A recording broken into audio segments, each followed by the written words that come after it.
എല്ലാവർക്കും സ്വാഗതം കേട്ടോ. അപ്പം ഇന്ന് ഞാൻ നോക്കുമ്പോൾ അമ്മ എന്തോ ഒരു റെസിപ്പി ഉണ്ടാക്കാറുണ്ടായിരുന്നു. ഇതെന്താ സാധനം? ഇത് റാഗി ഉണ്ട.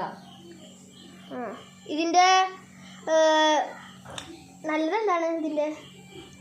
ഇതിൻ്റെ നല്ലതെന്ന് പറഞ്ഞാൽ റാഗി ഉണ്ട് നമ്മൾ കുട്ടികൾക്ക് കൊടുക്കാൻ ഏറ്റവും നല്ല സാധനമാണ്. റാഗിയിൽ കുറേ കാൽഷ്യം ഉണ്ട്.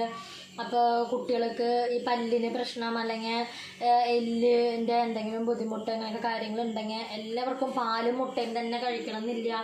അപ്പോൾ ഈ റാഗി ഉണ്ടയിലല്ല റാഗിയിൽ ഏറ്റവും കൂടുതൽ കാൽഷ്യം ഉള്ളതാണ്. പിന്നെ അത് ഏറ്റവും നല്ലതാണ് ശരീരത്തിന്. അപ്പോൾ ഏത് കുട്ടികളായാലും എല്ലാവരും കുറുക്കി കഴിക്കണം, അല്ലെങ്കിൽ ഷെയ്ക്ക് പോലെ ഉണ്ടാക്കിയിട്ട് കഴിക്കണം, അങ്ങനെയൊന്നുമില്ല. ഇതിപ്പോൾ ചില കുട്ടികൾക്ക് എരിവായിരിക്കും ഇഷ്ടം. അപ്പോൾ നമ്മൾ ഇത് ഉണ്ടാക്കി കഴിക്കുക. ഞാൻ നോക്കുമ്പോൾ അമ്മ എന്തോ ഒരു റെസിപ്പി ഉണ്ടാക്കാറുണ്ടായിരുന്നു. ഇതെന്താ സാധനം? ഇത് റാഗി ഉണ്ട. ഇതിൻ്റെ നല്ലതെന്താണ്? ഇതിൻ്റെ നല്ലതെന്ന് പറഞ്ഞാൽ റാഗി ഉണ്ട് നമ്മൾ കുട്ടികൾക്ക് കൊടുക്കാൻ ഏറ്റവും നല്ല സാധനമാണ്. റാഗിയിൽ കുറേ കാൽഷ്യം ഉണ്ട്. അപ്പോൾ കുട്ടികൾക്ക് ഈ പല്ലിന് പ്രശ്നം അല്ലെങ്കിൽ എല്ലിൻ്റെ എന്തെങ്കിലും ബുദ്ധിമുട്ട് അങ്ങനെയൊക്കെ കാര്യങ്ങളുണ്ടെങ്കിൽ എല്ലാവർക്കും പാലും മുട്ടയും തന്നെ കഴിക്കണം എന്നില്ല. അപ്പോൾ ഈ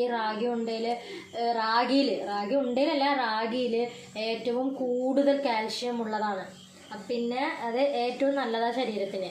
അപ്പോൾ ഏത് കുട്ടികളായാലും എല്ലാവരും കുറുക്കി കഴിക്കണം, അല്ലെങ്കിൽ ഷെയ്ക്ക് പോലെ ഉണ്ടാക്കിയിട്ട് കഴിക്കണം, അങ്ങനെയൊന്നുമില്ല.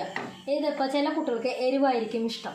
അപ്പോൾ നമ്മൾ ഇത് ഉണ്ടാക്കി കഴിക്കുക.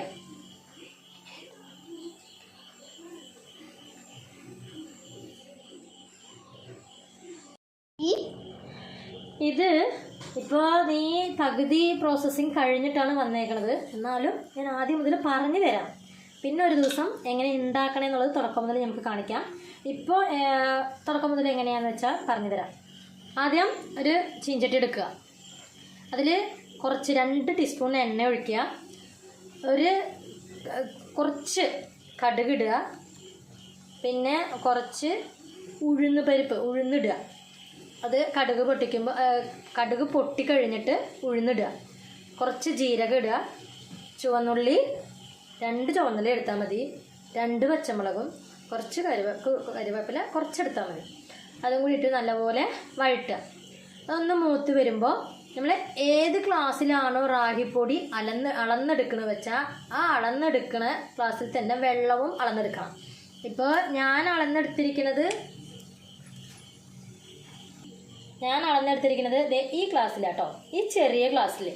അതിൽ ഒരു ഗ്ലാസ് റാഗിപ്പൊടി എടുത്തിട്ടുണ്ട്. അതിന് 2 കപ്പ് വെള്ളം ഒഴിച്ച് വെള്ളം നല്ലപോലെ തിളച്ച് വന്ന ശേഷം ഇതിൽ 1 കപ്പ് റാഗിപ്പൊടി ഇട്ട് നല്ലപോലെ ഇളക്കണം. അതൊന്ന് കുറുകി വരും. അത് കുറുകി വന്ന ശേഷം ചൂട് തണുത്ത ശേഷം നമ്മൾ ഇങ്ങനെ ഉരുളകളാക്കുക. ഇങ്ങനെ ഉരുളകളാക്കി ഇഡ്ഡലി പാത്രത്തിൽ വെച്ച് ആവി കയറ്റുക. ഇത്രേ ഉള്ളൂ. അപ്പോൾ എല്ലാവരും ട്രൈ ചെയ്ത് നോക്കുക കേട്ടോ. ഇഷ്ടപ്പെട്ടാൽ ലൈക്ക് ചെയ്യുക, ഷെയർ ചെയ്യുക, സബ്സ്ക്രൈബ് ചെയ്യുക. ബൈ.